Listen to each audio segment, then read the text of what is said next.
നമസ്കാരം. ഇന്ന് ഹൈക്കോടതി ഇടിവെട്ട് നീക്കമാണ് നടത്തിയിരിക്കുന്നത്. ADM നവീൻ ബാബുവിൻ്റെ മരണം CBI അന്വേഷിക്കണമെന്ന് പറഞ്ഞുകൊണ്ട് നവീൻ ബാബുവിൻ്റെ ഭാര്യ മഞ്ജുഷ കൊടുത്ത ഹർജിയിലാണ് അടിയന്തരമായി കേസ് ഡയറി ഹാജരാക്കണമെന്നുള്ള ഉത്തരവ് പുറപ്പെടുവിച്ചിരിക്കുന്നത്. ജസ്റ്റിസ് ബെച്ചു കുര്യനാണ് ഇന്ന് കേസ് വാദം കേട്ടത്. കേട്ടപ്പോൾ ആദ്യം അദ്ദേഹം പറഞ്ഞത് ആത്മഹത്യയാണല്ലോ, പിന്നെ എങ്ങനെയാണ് കൊലപാതകമാണ് എന്ന് പറയുന്നത്. അപ്പോൾ കൃത്യമായി കോടതിയിൽ മഞ്ജുഷയുടെ അഡ്വക്കേറ്റ് പറഞ്ഞു, തീർച്ചയായും ഇത് കൊലപാതകമാണ്, അതിനുള്ള വ്യക്തമായ തെളിവുകളാണ് പുറത്തു വന്നുകൊണ്ടിരിക്കുന്നത്. അല്ല, ഏറ്റവും വലിയ തെളിവ് എന്ന് പറയുന്നത് ധൃതി പിടിച്ച് നവീൻ ബാബുവിൻ്റെ ബോഡി പോസ്റ്റ്മോർട്ടം നടത്തി അവിടെ നിന്ന് ഞങ്ങൾ വരുന്നതിന് മുമ്പ് തന്നെ അവിടെ നിന്ന് പോസ്റ്റ്മോർട്ടം നടത്തിച്ച് കളക്ടർ അവിടുന്ന് കൊണ്ടുപോവുകയായിരുന്നു. എന്നിട്ട് മടക്കി എത്രയും വേഗം അവിടെ കളക്ടറേറ്റിലെ ജീവനക്കാരെ പോലും കാണിക്കാതെ പത്തനംതിട്ടയിലേക്ക് അയക്കുകയായിരുന്നു എന്നുള്ള കാര്യമാണെന്ന് കോടതിയെ അറിയിച്ച. മാത്രമല്ല, ഇതുവരെയുള്ള അന്വേഷണം എല്ലാം കേസ് അട്ടിമറിക്കുന്നതിന് വേണ്ടിയുള്ളതാണ്.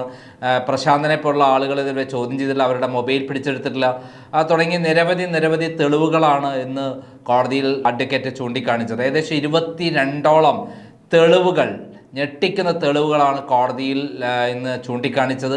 ഇതെല്ലാം കേട്ട് ഹൈക്കോടതി പോലും ശരിക്കും സ്തംഭിച്ചു പോയി. ഇത്രയും ഭീകരമായ രൂപത്തിലാണോ അവർ ADMനെ കൊന്നതിനിടെ തെളിവുകൾ നശിപ്പിക്കുകയും ദിവ്യയെ രക്ഷപ്പെടുത്താനുള്ള നടപടികളാണ് നടത്തിക്കൊണ്ടിരിക്കുന്നത്. യഥാർത്ഥ പ്രതികൾ ആരാണ് കൊന്നത്? ഇതിനെക്കുറിച്ചുള്ള ചർച്ചകളാണ് പ്രധാനമായി ഇന്ന് കേരള സമൂഹം ചിന്തിക്കുന്നത്. അങ്ങനെ ചിന്തിക്കുമ്പോൾ തന്നെ ഇന്ന് ആരാണ് ഈ CBI അന്വേഷണം എന്ന് പറഞ്ഞപ്പോൾ പേടിക്കുന്നത്? നിസ്സംശയം പറയാം, അത് CPM ആണ്. CPMൻ്റെ പിണറായി വിജയൻ മുതൽ MV ഗോവിന്ദൻ വരെയുള്ള നേതാക്കന്മാരാണ്. അതിൻ്റെ ബഹിർസ്ഫുരണമാണ് ഇന്ന് MV ഗോവിന്ദൻ പത്രസമ്മേളനത്തിൽ പറഞ്ഞത്. കൂട്ടിലടയ്ക്കപ്പെട്ട തത്തയാണ് CBI അന്വേഷണം വേണ്ട, കേരള പോലീസ് അന്വേഷണം വേണമെന്നാണ്. എന്താണ് അതിൻ്റെ അർത്ഥം? കേരള പോലീസ് അന്വേഷണം വേണമെന്ന് ഗോവിന്ദൻ പറയുന്നതിന് അർത്ഥം എന്താണ്? അതൊന്ന് കേട്ടു നോക്കാം. ഞങ്ങളിതിൽ കൃത്യമായ നിലപാടാണ് അന്നും സ്വീകരിച്ചത്, ഇന്നും സ്വീകരിക്കുന്നത്. ഞങ്ങൾ ADMൻ്റെ മരണപ്പെട്ട ദുഃഖകരമായ അവസ്ഥ ഗൗരവപൂർവ്വം തന്നെ അന്നും ഇന്നും കണ്ടിട്ടുണ്ട്. ഞങ്ങൾ ആ കുടുംബത്തോടൊപ്പമാണ് പൊതുവായിട്ട് നിൽക്കുന്നത്.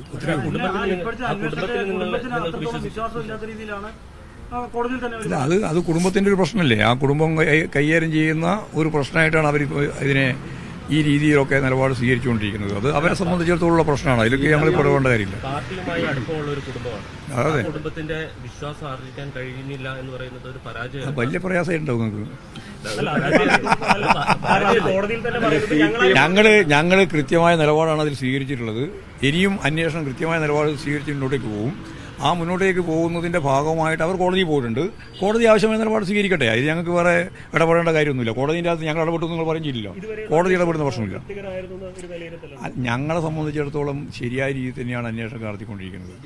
അല്ലെങ്കിൽ അങ്ങനെ ഒരു അന്വേഷണം നടക്കുന്നില്ലെങ്കിൽ അറസ്റ്റ് ചെയ്യും. അതുപോലെ തന്നെ മറ്റു ഈ കാര്യങ്ങളും ജയിലിൽ കിടക്കേണ്ട പ്രശ്നമൊന്നും വരുന്നില്ലല്ലോ. അപ്പോൾ കൃത്യമായ നിലപാടാണ് സ്വീകരിച്ചുകൊണ്ടിരിക്കുന്നത്. അതിൽ ശരിയായ ദിശാബോധത്തോടുകൂടി തന്നെ ഇനിയും പ്രവർത്തിക്കുമെന്ന് തന്നെയാണ് പറയാനുള്ളത്. CBI അന്വേഷണം വേണം എന്നൊരു നിലപാട്. CBI അന്വേഷണത്തിൽ ഞങ്ങൾക്ക് നല്ല വ്യക്തമായ നിലപാടുണ്ടല്ലോ. അത് സുപ്രീം കോടതി തന്നെ പറഞ്ഞിട്ടുണ്ടല്ലോ, കൂട്ടിക്കിടക്കുന്ന തത്തയാണെന്ന്. അത് വെറുതെ പറഞ്ഞല്ലോ, അത് കൃത്യമായ നിലപാട് തന്നെയാണല്ലോ. അവിടെ അതിനെ സംബന്ധിച്ച് ഞങ്ങൾക്ക് വ്യക്തമായ നിലപാടുണ്ട്. പാർട്ടിക്ക് CBI അന്വേഷണവുമായി ബന്ധപ്പെട്ട നിലപാട് CPMനുണ്ട്. അതിലൊന്നും മാറ്റം ഞങ്ങൾ വരുത്തിയില്ല. അതാ ഞാൻ പറഞ്ഞത് മലയാളത്തിലാണ് ഞാൻ പറഞ്ഞത്. CBI അന്വേഷണമാണ് എല്ലാറ്റിൻ്റെയും അവസാനം എന്ന് പറയുന്ന വാക്ക് ഞങ്ങൾ ഒരിക്കലും അംഗീകരിച്ചില്ല. ഇന്നലെയും അംഗീകരിച്ചില്ല, ഇന്നും അംഗീകരിച്ചില്ല, നാളെയും അംഗീകരിക്കില്ല. കാരണം അത് സുപ്രീം കോടതി തന്നെ പറഞ്ഞതുപോലെ കൂട്ടിൽ കിടക്കുന്ന തത്തയാണ്. എന്തും പറയിപ്പിക്കാം, എന്തും ചെയ്യിപ്പിക്കാം. കേന്ദ്ര ഗവൺമെൻറ് എന്താണോ ഉദ്ദേശിക്കുന്നത് അതിലേക്ക് കാര്യങ്ങൾ നീക്കുന്നതാണ് CBI. അതിൻ്റെ ഭാഗം തന്നെയാണ് ED, അതിൻ്റെ ഭാഗം തന്നെയാണ് IT. ഇതൊക്കെ ഞങ്ങൾ ആദ്യം പറഞ്ഞുകൊണ്ടിരുന്നതാണ്. അതിലൊന്നും ഞങ്ങൾ എന്തെങ്കിലും മാറ്റം വരുത്തി നിങ്ങൾ ധരിക്കേണ്ടിയില്ല. അല്ല, അതെല്ലാം അവരുമായിട്ട് സംസാരിച്ചോളൂ. അതെ, അത് വളരെ വ്യക്തതയോടുകൂടി പ്രശ്നം പരിഹരിക്കാൻ ആവശ്യമായ നിലപാട് സ്വീകരിക്കണം എന്ന് തന്നെയാണ് പാർട്ടിയും തീരുമാനിച്ചിട്ടുള്ളത്, ഗവൺമെന്റ് തീരുമാനിച്ചിട്ടുള്ളത്. ആ ദിശയിലേക്ക് വളരെ വേഗം നീങ്ങിക്കൊണ്ടിരിക്കുന്നു എന്നാണ് ഞാൻ ഇന്നലെ രാജനെ കണ്ട് സംസാരിച്ചപ്പോഴും അതിൻ്റെ കേട്ടല്ലോ. അതായത് CBI അന്വേഷണം വേണ്ട എന്ന് പറയുന്നതിന് കാരണം CBI അന്വേഷിച്ചാൽ MV ഗോവിന്ദനടക്കം അറസ്റ്റിലാകുമെന്നുള്ള വിവരമാണ് പുറത്തു വരുന്നത്. P ശശിയും പിണറായി വിജയനും മകളും അതേപോലെ കണ്ണൂർ ജില്ലാ സെക്രട്ടറി എം വി ഗോവിന്ദൻ അടക്കമുള്ള ആളുകൾക്ക് കണ്ണൂരിൽ പല സ്ഥലങ്ങളിലും ബിനാമി സ്വത്തുക്കളുണ്ട്. അതിൻ്റെ ഫുൾ വിവരങ്ങളാണ് ADMൻ്റെ കൈവശം ഉണ്ടായിരുന്നത്. അപ്പോൾ ഇതിനെ ആരാണ് കൊന്നത് എന്നുള്ളതിൽ പല വാർത്തകൾ പുറത്തു വരുന്നുണ്ട്. പി ശശിയുടെ കൊട്ടേഷൻ ടീമാണ്, അതല്ല ജയിലിൽ നിന്ന് ആളുകളെ ഇറക്കിയിട്ടാണ് കൊന്നത് എന്നുള്ള കാര്യങ്ങളും എല്ലാം പലതും വരുന്നത്. കൊന്നിട്ട് കെട്ടിത്തൂക്കുകയായിരുന്നു എന്നുള്ള കാര്യമാണ് കൃത്യമായി ഇന്ന് നവീൻ ബാബുവിൻ്റെ ഭാര്യയ്ക്ക് വേണ്ടി ഹാജരായ അഡ്വക്കേറ്റ് ചൂണ്ടിക്കാണിച്ചത്. ഇതിന് വിശദമായ ഒരു അന്വേഷണം വേണം. ഇവിടെ അന്വേഷണങ്ങളൊന്നും നടക്കുന്നില്ല, SIT ഒന്നും അന്വേഷിക്കുന്നില്ല, തെളിവുകൾ നശിപ്പിച്ചുകൊണ്ടിരിക്കുകയാണ്. ഇതിനെക്കുറിച്ച് ആധികാരികമായി പറഞ്ഞ ഒരു CPM നേതാവുണ്ട്, മലയാളപ്പുഴ മോഹനൻ, CAT നേതാവ്. അദ്ദേഹം പറഞ്ഞിട്ടുള്ള എന്താ, കൃത്യമായി അദ്ദേഹം പറയുകയാണ്, ഞങ്ങൾ എത്തുന്നതിന് മുമ്പ്, ഞാനും അന്ന് അവിടെ കണ്ണൂരിലേക്ക് പുറപ്പെട്ടിരുന്നു, പക്ഷെ ഞങ്ങൾ എത്തുന്നതിന് മുമ്പ് കലക്ടർ അവിടെ ബന്ധുക്കളില്ലാതെ പോസ്റ്റ്മോർട്ടം നടത്തുകയും പോസ്റ്റ്മോർട്ടം നടത്തിച്ച് പെട്ടെന്ന് തന്നെ ഇൻക്വസ്റ്റും അതേപോലെ മഹസറും തയ്യാറാക്കി ബോഡി പോസ്റ്റ്മോർട്ടം നടത്തിച്ച് മടക്കി അയക്കുകയായിരുന്നു എന്നാണ് പറഞ്ഞത്. ഇതിനർത്ഥം എന്താ, കലക്ടർക്ക് ഇതിൽ മുഖ്യ പങ്കുണ്ട് എന്നുള്ളതാണ്. ഇതുവരെ നമുക്ക് പുറത്തു വരാത്ത കാര്യം, വീട്ടുകാർ ആവശ്യപ്പെട്ടിട്ടും പോസ്റ്റ്മോർട്ടം നടത്തി എന്നുള്ളതാണ്. വീട്ടുകാരില്ലാതെ എങ്ങനെ പോസ്റ്റ്മോർട്ടം നടത്തുക എന്ന് പറഞ്ഞപ്പോൾ കളക്ടർ പറഞ്ഞത് ഞാൻ ഇവിടെ ഉണ്ടല്ലോ എന്നാണ്. പറ്റിക്കുകയായിരുന്നു, വഞ്ചിക്കുകയായിരുന്നു, ചതിക്കുകയായിരുന്നു കളക്ടർ. മലയാളപ്പുഴ മോഹനുമായിട്ടുള്ള ഇൻ്റർവ്യൂ, ഒരു ജനൻ TV നടത്തിയ ഇൻ്റർവ്യൂ വളരെ കാര്യപ്രസക്തമുള്ളതാണ്. നമുക്ക് ഒന്ന് കേൾക്കാം. നവീൻ ബാബു മരണപ്പെട്ട് 1.5 മാസം കഴിഞ്ഞു. കഴിഞ്ഞ ഒക്ടോബർ മാസം 14-ാം തീയതി രാത്രിയാണ് മരണപ്പെട്ടു എന്ന് പറയുന്നത്. അതിനുശേഷം ഗവൺമെൻറ് ചില അന്വേഷണങ്ങൾ പ്രഖ്യാപിച്ചു. ആ അന്വേഷണങ്ങളെ സംബന്ധിച്ച് തൃപ്തികരമല്ല എന്നൊരു അഭിപ്രായം എല്ലാ വിഭാഗം ജനങ്ങൾക്ക് ഉയർന്നു വന്നു. അതിൻ്റെ അടിസ്ഥാനത്തിൽ ഗവൺമെൻറ് SIT എന്ന് പറഞ്ഞ ഒരു ഏജൻസിയെ ചുമതലപ്പെടുത്തി. SIT എന്ന് പറയുമ്പം ഈ കേരളത്തിലെ ഉന്നത പോലീസ് ഉദ്യോഗസ്ഥന്മാരാണ്, ശേഷിയുള്ള ഒരാളാണ്. അവരെ ചുമതലപ്പെടുത്തി. അവർ സന്തോഷം, നമുക്ക് കുടുംബത്തിലെല്ലാവർക്കും സന്തോഷമുണ്ട്, കാരണം നല്ല അന്വേഷണം നടക്കും. പക്ഷെ അതിനുശേഷം ഇപ്പം 35ഓളം ദിവസങ്ങൾ SIT എന്ന നിലയിൽ നാം പ്രതീക്ഷിച്ച പോലെ ഒരു അന്വേഷണം നടന്നിട്ടില്ല എന്നാണ് ആ കുടുംബം ആരോപിക്കുന്നത്. അങ്ങനെ കുടുംബം ആരോപിക്കാനിടയാക്കിയത് അന്നും പറഞ്ഞിരുന്നു, പോലീസ് ഉദ്യോഗസ്ഥന്മാരുടെ അന്വേഷണം തൃപ്തികരമാവുന്നില്ലെങ്കിൽ നീതി കിട്ടുന്നിടം വരെ മുന്നോട്ട് പോകും എന്നാണ് പറഞ്ഞത്. അത് പറഞ്ഞതിൻ്റെ അടിസ്ഥാനത്തിൽ നീതി ലഭിക്കും എന്ന് പ്രതീക്ഷിച്ചു. അതുകൊണ്ട് SITയുടെ മൊഴിയെല്ലാം കഴിയുമ്പം നീതി ലഭിക്കുമെന്നുള്ള പ്രതീക്ഷയിൽ തന്നെയാണ് ഞങ്ങളെല്ലാം ഇരുന്നത്. പക്ഷേ ഇപ്പോൾ കഴിഞ്ഞ ദിവസം മൊഴിയെടുക്കുന്നതിന് വേണ്ടി SIT ഉദ്യോഗസ്ഥന്മാരെ വീട്ടിൽ വന്നു.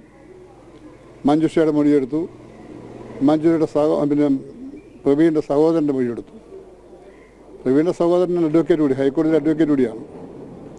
ആ മൊഴിയെ സംബന്ധിച്ച് കേട്ടപ്പോൾ വളരെ സംശയമാണ് പ്രവീണിന് തോന്നിയത്. കാരണം അടിസ്ഥാനപരമായ കാര്യങ്ങളൊന്നും ചോദ്യങ്ങൾ പ്രശ്നമൊന്നുമില്ല. ഒരു ചടങ്ങിന് വേണ്ടി മാത്രമായി ഇവരെ വിളിച്ചിരുത്തി ചോദിച്ചു. ഇവർ പറയുന്ന പല കാര്യങ്ങളും അവർ മൈൻഡ് ചെയ്യുന്നുണ്ടുമില്ല. ഈ മരണത്തിന് അടിസ്ഥാനപരമായി ഉണ്ടായ വിഷയങ്ങളെ സംബന്ധിച്ച് ചോദിക്കുകയോ പറയുകയോ ഒന്നും ചെയ്യാതെ ഒരു പ്രഹസനം മാത്രം നടന്നു പോകുന്നു. അതുപോലെ തന്നെയാണ് ഇതുമായി ബന്ധപ്പെട്ട് പ്രധാനപ്പെട്ട കക്ഷി എന്ന് പറയുന്ന ഈ സംഭവവുമായി ബന്ധപ്പെട്ട കക്ഷി പ്രശാന്ത് എന്ന് പറഞ്ഞാൽ അദ്ദേഹമാണ് NOC, പമ്പിന് NOCക്ക് വേണ്ടി കൊടുത്തത്. ഇന്നേ വരെ ആ പ്രശാന്തിനെ വിളിക്കുകയോ ചോദ്യമോ ഒന്നും ചെയ്തില്ലാതിരുന്നു. ഇതുവരെ കക്ഷിയല്ല. അദ്ദേഹത്തിൻ്റെ മൊബൈൽ ഫോൺ പരിശോധിച്ചിട്ടില്ല, ഒരു അന്വേഷണവും ഇല്ല. അങ്ങനെ അന്വേഷണം ഇല്ലാത്തതിന് ശേഷം കഴിഞ്ഞ ദിവസം SIT ഇവരെ മൊഴിയെടുക്കാൻ വിളിച്ചു. മൊഴിയെടുക്കാൻ പോകുന്നതൊക്കെ TV ഞങ്ങൾ കണ്ടു. വളരെ ഭയാശങ്കയോടുകൂടിയൊക്കെയാണ് പോയത്. പക്ഷെ തിരിച്ചിറങ്ങി വരുമ്പോൾ 2 മണിക്കൂർ 2.5 മണിക്കൂർ ചോദ്യം ചെയ്ത് കഴിഞ്ഞ് ഇറങ്ങി വരുമ്പോൾ ബോൺവിറ്റയാണോ കൊടുത്തതെന്ന് സംശയാകത്ത്. ഇരട്ടി ആരോഗ്യവനായിട്ടാണ് തിരിച്ചു വരുന്നത്. വന്നവരെ മാധ്യമ സുഹൃത്തുക്കളെ കാണുമ്പോൾ പെറമ്പാതിൽ കൂടി ഓടിയിട്ടുള്ളവൻ മാധ്യമത്തിൻ്റെ മുമ്പിൽ വന്നിരുന്നുകൊണ്ട് ഏതൊക്കെ തരത്തിലുള്ള ഭാഷയാണ് ഉപയോഗിച്ചത്. വളരെ മോശമായി. അപ്പോൾ എന്ന് പറഞ്ഞാൽ ഇതെല്ലാം കണ്ടുകൊണ്ടിരിക്കുക. അപ്പോൾ ഇതൊക്കെ കണ്ടപ്പം പ്രശാന്തൻ കേസിൽ കക്ഷിയാണ്, അവൻ പ്രതിയല്ല. അവൻ്റെ മൊബൈൽ ഇതുവരെ പോലീസ് വാങ്ങിച്ചിട്ടില്ല, പരിശോധിച്ചിട്ടില്ല. ഇങ്ങനെയൊക്കെ പോകുമ്പം ഈ അന്വേഷണം മുന്നോട്ട് നീണ്ടുപോയാൽ ഒരുപക്ഷെ ബാക്കിയുള്ള തെളിവുകൾ ഇപ്പോഴുള്ള തെളിവുകൾ ഇനിയും, കാരണം അവിടെ ഒരു CCTV ഒന്നും പരിശോധിച്ചിട്ടില്ല, ഇവരൊന്നും ചോദിച്ചൊന്നും ചെയ്തിട്ടില്ല, യാതൊന്നുമില്ല, ഒരു കാര്യങ്ങൾ നടന്നിട്ടില്ല. അപ്പോൾ പിന്നെ ഇനിയും ബാലൻസ് വല്ലതും ഉണ്ടെങ്കിൽ, ചോദ്യം ചെയ്യുമ്പോൾ ബാലൻസ് വല്ല തെളിവുണ്ടെങ്കിൽ അതുകൂടെ നശിക്കുമോ എന്നൊരു സംശയം. ആ സംശയത്തിൻ്റെ അടിസ്ഥാനത്തിലാണ് അവരുടെ കുടുംബം അവിടെ ആലോചിച്ചിട്ട് ഹൈക്കോടതി കേസ് ഫയൽ ചെയ്യാൻ തീരുമാനിച്ചത്. ഇവിടെ അറിഞ്ഞ നിമിഷം തന്നെ ഇവിടെ നിന്ന് സഹോദരനും നമ്മുടെ സുഹൃത്തൊരു അഡ്വക്കേറ്റും എൻ്റെ ഒരു ഞങ്ങളുടെ ബന്ധു എല്ലാം കൂടെ ഞങ്ങളൊരു വാഹനത്തിൽ പോയത്.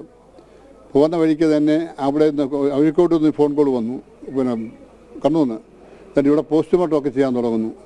അതെന്തോ അങ്ങനെ എല്ലാം ചെയ്യാൻ പോകുന്നു. ഉടനെ നമ്മൾ അങ്ങോട്ട് അവിടെ നിന്ന് വിളിച്ച് കളക്ടറെ വിളിച്ചിട്ട് പറഞ്ഞു, ഇവിടുന്ന് അങ്ങോട്ട് കളക്ടറെ വിളിച്ചു, അഡ്വക്കേറ്റൊക്കെ നമ്മുടെ ഉണ്ടായിരുന്നു, വിളിച്ച് പറഞ്ഞു പോസ്റ്റ്മോർട്ടം ചെയ്യരുത്, തന്നെ ഇൻക്വസ്റ്റ് തയ്യാറാക്കുമ്പോൾ ഞങ്ങളുണ്ടാവണം, ഞങ്ങളുണ്ടാവാതെ ഇൻക്വസ്റ്റ് തയ്യാറാക്കരുതെന്ന് അങ്ങോട്ട് വിളിച്ചു പറഞ്ഞു. അപ്പോൾ അതെന്തോ പ്രശ്നമൊന്നുമില്ല, ഞാനുണ്ടല്ലോ കളക്ടറല്ലേ, ഞാനിവിടെ നിന്നില്ല ജയിക്കുന്നത്, എല്ലാം ഞാൻ നോക്കിക്കോളാം, ഒരു കുഴപ്പമില്ല, മറ്റൊന്നുമില്ല എന്നാണ്. തന്നെയല്ല പരിയാരം മെഡിക്കൽ കോളേജിൽ പോസ്റ്റ്മോർട്ടം ചെയ്യുന്നതോട് ഞങ്ങൾക്ക് താല്പര്യമില്ല, ഇതുമായി ബന്ധപ്പെട്ട ചില കക്ഷികളെല്ലാം പരിയാരം മെഡിക്കൽ കോളേജിൽ ഉണ്ട് എന്ന് അറിഞ്ഞിരിക്കുന്നു, അതുകൊണ്ട് അത് താല്പര്യം, അതൊന്നും പ്രശ്നമില്ല, ഞാൻ ചെയ്തോളാം, ഞാൻ നോക്കിക്കോളാം എന്ന് കളക്ടർ പറഞ്ഞ് അങ്ങ് ചെയ്യുകയായിരുന്നു. അനുവാദം വാങ്ങിക്കാൻ അങ്ങ് ചെയ്തെല്ലാം കഴിഞ്ഞ് അവിടെ ചെന്നപ്പോൾ 15 കിട്ടി നമ്മളെ തന്നു എന്നുള്ളത് ശരിയാണ്. പക്ഷെ അന്നേരം ആയിട്ട് അദ്ദേഹം പറഞ്ഞ മറുപടി എന്താ? അദ്ദേഹം പറഞ്ഞത് ഞാൻ ആരെയും യോഗത്തിലേക്ക് വിളിച്ചിട്ടില്ല, ഞാൻ പറഞ്ഞിട്ടല്ല വന്നത്, എനിക്ക് ഈ കാര്യം അറിയില്ല എന്നൊക്കെയാണ് പറഞ്ഞത്. അതുതന്നെയല്ല, നവീൻ ബാബു നല്ലവനാണ്, മോശക്കാരൻ നല്ലവനാണ് എന്ന അഭിപ്രായവും കളക്ടർ പറഞ്ഞു. ആ അഭിപ്രായം പറഞ്ഞ കളക്ടർ പിറ്റേ ദിവസം പെട്ടെന്ന് മാറിയത് എന്താ പറഞ്ഞത്? അദ്ദേഹം പറഞ്ഞത് തലേ ദിവസം കണ്ട് ചത്ത ആളായിരിക്കും രാത്രി ചെന്ന് പുള്ളിയോട് പറഞ്ഞു, എനിക്കൊരു തെറ്റുപറ്റിപ്പോയി. ആര്? നവീൻ ബാബു പറഞ്ഞു എന്നാണ് പറഞ്ഞേക്കുന്നത്, തെറ്റുപറ്റിപ്പോയത്. കളക്ടർ ഒപ്പം തന്നെ പ്രശാന്തൻ ഇവരെ ഇതുവരെ അന്വേഷണ പരിധിയിൽ കൊണ്ടുവന്നിട്ടില്ല എന്നാണ് ഒന്നത്. രണ്ട്, കളക്ടറെ സംബന്ധിച്ചോളം ഇത് സംഭവവുമായി ബന്ധപ്പെട്ട് നല്ല പങ്ക് കളക്ടറുണ്ട് എന്ന് ഞാൻ വിളിക്കുന്നു. അതുകൊണ്ട് കളക്ടർ പക്ഷേ പെട്ടെന്ന് മാറി പറയാം. ഒരു IAS അല്ലെങ്കിൽ സിവിൽ സർവീസ് ഇരിക്കുന്ന ഉദ്യോഗസ്ഥരെ സംബന്ധിച്ചോളം ഓരോ മണിക്കൂറിൽ അഭിപ്രായം മാറുന്നത് ഏത് മര്യാദ ഭാഗമാണ്? അതിനെന്താ വില കൊടുക്കേണ്ടത്? അതൊന്നും തന്നെയല്ല, ഒരു അന്വേഷണം എങ്ങും പൂർത്തിയായിട്ടില്ലല്ലോ. അങ്ങനെ സാഹചര്യം വന്നപ്പോൾ അവർ ഈ കാര്യത്തിൽ ആലോചിച്ചിട്ട് പറഞ്ഞില്ല. അതിനെ സംബന്ധിച്ച് ഇല്ല, അങ്ങനെ ഈ സംഭവവുമായി ബന്ധപ്പെട്ട് അവരാഗ്രഹിക്കുന്ന തരത്തിൽ തൃപ്തികരമായ അന്വേഷണം നടക്കുന്നില്ല എന്ന് അവരുടെ ആക്ഷേപം. അപ്പോൾ അങ്ങനെ അവരുടെ അഭിപ്രായം പറഞ്ഞു നമ്മൾ അതല്ലാന്ന് പറയാൻ കഴിയുള്ളൂ. നമ്മളെ സംബന്ധിച്ചുള്ള ഇക്കാര്യത്തിൽ അവരെന്താ അഭിപ്രായം പറഞ്ഞു, ആ അഭിപ്രായം അവിടെ വിയോജിപ്പ്. ആ കുടുംബം ഇവിടെ പോകും, അവിടെ ഞങ്ങളുടെ കൂടെ പോകും, ആ കുടുംബത്തോടൊപ്പം ഉണ്ടാകും. എന്ത് പ്രതിസന്ധി ഉണ്ടായാലും ആ കുടുംബത്തിന് നീതി ലഭിക്കുന്നിടം വരെ ഞങ്ങൾ ആ കുടുംബത്തോടൊപ്പം ഉണ്ടാവും. അതല്ലാതെ ആര് എന്നും നമുക്കറിയുന്നില്ല. തെറ്റുകാരുണ്ടെങ്കിൽ ശിക്ഷിക്കപ്പെടണം, അല്ല നിരവധി ശിക്ഷിക്കപ്പെടണം നമ്മളൊന്നും പറയുന്നില്ല. ആരാണോ തെറ്റിയത് അവരെ സമൂഹത്തിന് മുമ്പിൽ കൊണ്ടുവരണം, പൊതു മുമ്പിൽ കൊണ്ടുവരണം. അതിന് രാഷ്ട്രീയമൊന്നുമില്ല. ആ കാര്യത്തിൽ CPM-നെ സംബന്ധിച്ചോളം നല്ലൊരു അഭിപ്രായം തന്നെയുള്ളൂ. ആ കുടുംബത്തെ സംബന്ധിച്ചോളം കുടുംബത്തിനൊപ്പം ഞങ്ങൾ എന്നും ഉണ്ടാവും. എന്ന് പറഞ്ഞാലും യഥാർത്ഥ കക്ഷികളാരാ? അവരെ കുടുംബമാണ്, അവരല്ലേ പറയേണ്ടത് അന്വേഷണത്തിൽ വിശ്വാസമില്ല. ഇപ്പം അവരോട് പറയാൻ നിങ്ങൾ അതല്ല ഇത് വിശ്വസിച്ചോ എന്ന് പറയാൻ നമ്മളാളല്ല. അവരെന്ത് പറയുന്നു, അവർക്ക് നീതി ലഭിക്കുന്നതിന് വേണ്ടി പോകണം എന്ന് പറഞ്ഞാൽ അവരോടൊപ്പം അവർ വിളിക്കുന്ന സമയം വരെ കൂടെ ഉണ്ടാവും. കേട്ടല്ലോ. ഇതിൽ നിന്ന് മനസ്സിലാക്കേണ്ടതാണ്, ഇതൊരു ആസൂത്രിതമായ കൊലപാതകമാണ്. ഈ ആസൂത്രിതമായ കൊലപാതകത്തിൽ മുഖ്യമന്ത്രിയുടെ ഓഫീസിനും അതേപോലെ AKG സെൻറ്ററിനും പങ്കുണ്ട്. അതേപോലെ കണ്ണൂരിലെ CPM-ലെ പ്രമുഖരായ നേതാക്കന്മാർക്ക് പങ്കുണ്ട്. അവരെന്തിനാണ് ADM നവീൻ ബാബുവിനെ കൊന്നത്? വളരെ ക്ലിയറാണ്. ഇവരുടെയെല്ലാം അനധികൃത ബിനാമി സ്വത്തുകളുടെ പൂർണ്ണ വിവരങ്ങൾ, തെളിവുകൾ ADM-ൻ്റെ കൈവശമുണ്ട്. അത് തട്ടിയെടുക്കാനും അത് തട്ടിയെടുത്ത് നശിപ്പിക്കാനും ഇനി ഒരിക്കലും പുറത്തു വരാതിരിക്കാനും വേണ്ടിയിട്ടാണ് ADM നവീൻ ബാബുവിനെ കൊന്നത്. ഇതിൽ ദിവ്യ മുതൽ ഇങ്ങോട്ട് പിണറായി വിജയൻ വരെയുള്ള പ്രതികൾ, അവരെ തൂക്കിയെടുക്കാൻ CBIക്ക് മാത്രമേ കഴിയുള്ളൂ. ഈ തിരിച്ചറിവാണ് പാർട്ടിയെ കൈവിട്ട് അവസാനം നവീൻ ബാബുവിൻ്റെ ഭാര്യ ഹൈക്കോടതിയിലെത്തിയത്. അതുതന്നെയാണ് മലയാളപ്പുഴ മോഹൻ വളരെ കൃത്യമായി പറഞ്ഞിട്ടുള്ളത്. ഇതൊരു ആസൂത്രിതമായ കൊലപാതകം തന്നെയാണ്. അതേപോലെ തെളിവുകൾ നശിപ്പിക്കപ്പെട്ടു, അതേപോലെ അന്വേഷണം അട്ടിമറിക്കപ്പെട്ടു എന്നുള്ള കാര്യം ഇത് നവീൻ ബാബുവിൻ്റെ കുടുംബത്തിന് സംഭവിച്ചു. ഇനി ഒരു കുടുംബത്തിന് ഇങ്ങനെ സംഭവിക്കാൻ പാടില്ല. ഞാൻ നേരത്തെ പത്തനംതിട്ട കവിയൂരിലെ നാരായണൻ നമ്പൂതിരിയുടെ കുടുംബത്തിന് വേണ്ടി പോരാടിയിട്ടുള്ള ഒരാളാണ് ഞാൻ. ആ പോരാട്ടത്തിൽ CPM എത്രമാത്രം അത് തെളിവുകൾ നശിപ്പിക്കാൻ ശ്രമിച്ചു എന്ന് എനിക്കറിയാം. അതിലെ പ്രമുഖരായ നേതാക്കന്മാരുടെ പേരുകളായിരുന്നു പുറത്തു വന്നിരുന്നത്. അതിൽ MA ബേബിയുടെ മകനും കോടിയേരിയുടെ മകനും അടക്കമുള്ള ആളുകൾ ഈ പെൺകുട്ടിയെ ബലാത്സംഗം ചെയ്തു എന്നാണ് അന്ന് ഞാൻ പുറത്തു കൊണ്ടുവന്ന വിവരം. അത് ആസ്പദമാക്കിയാണ് ഹൈക്കോടതിയിൽ ഹർജി കൊടുത്തത്. അത് പിന്നീട് CBI എൻക്വയറിക്ക് ഉത്തരവിട്ടത്. ആ ഉത്തരവിൽ ഞാനാണ് CBI കോടതിയിൽ ഫൈറ്റ് ചെയ്തത്. ആ അറിവിൻ്റെ അടിസ്ഥാനത്തിലാണ് ഈ നവീൻ ബാബുവിൻ്റെ മരണം അറിഞ്ഞ ഉടൻ കൃത്യം വിവരം കിട്ടിയ കാര്യങ്ങളെല്ലാം വെച്ച് ഞാൻ കണ്ണൂരിൽ അന്വേഷിക്കുകയും അതിൽ നിന്ന് ഞാൻ അന്ന് തന്നെ പറഞ്ഞ് ഫസ്റ്റിലെ ഒരു പ്രസിദ്ധീകരണം, ഒരു ചാനൽ ഇതൊരു കൊലപാതകമാണെന്ന് പറഞ്ഞിട്ടുള്ളത് ക്രൈമാണ്. അത് സെയിം ഡേ വിത്ത് എവിഡൻസ്. അതുതന്നെയാണ് ഇപ്പോൾ CBI എൻക്വയറിക്ക് വേണ്ടിയിട്ട് നവീൻ ബാബുവിൻ്റെ കുടുംബം ഹൈക്കോടതിയിലെത്തിയപ്പോൾ പറയുന്നതും. നന്ദി, നമസ്കാരം.